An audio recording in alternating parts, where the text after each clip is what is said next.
2024 ఎన్నికలు జరిగే నాటికి మందనేది లేకుండా చేసిన తర్వాతనే ఓట్లు అడుగుతానని చెప్పి ప్రతి అక్కకు చెల్లెమ్మకు నేను మాటిస్తా ఉన్నా. మద్య నిషేధం చేస్తా అన్నాడు, కానీ రికార్డు స్థాయిలో మద్యం అమ్ముతున్నాడు. మద్యంలో జగన్ ది హోల్సేల్ వ్యాపారం అయితే వైసీపీ మంత్రులు, ఎంపీలు, ఎమ్మెల్యేలు, వైసీపీ నేతలది రిటైల్ వ్యాపారం. మద్యం మీద జగన్ ఏడాది బుక్కుడు ఎంతో తెలుసా? రాష్ట్రంలో రోజు 80 లక్షల మంది ఒక్కొక్కరు సగటున 200 రూపాయల విలువైన మద్యాన్ని సేవిస్తున్నారని అంచనా.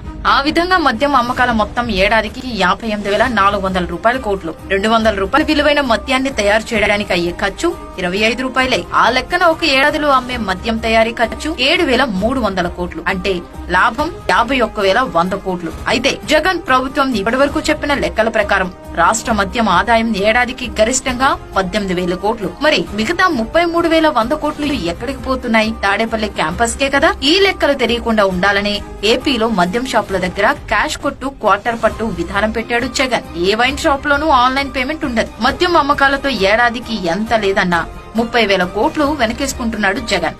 కానీ జగన్ అమ్మించే కల్తీ జే బ్రాండ్స్ మద్యంతో రాష్ట్రంలో సుమారు 35 లక్షల మంది వివిధ రోగాల బారిన పడి అల్లాడుతున్నారు. వీళ్లంతా పేదలే జగన్. నీ స్వార్థం కోసం ఇన్ని కుటుంబాలను నాశనం చేసిన నీకు ఓటు అడిగే హక్కు ఎక్కడిది?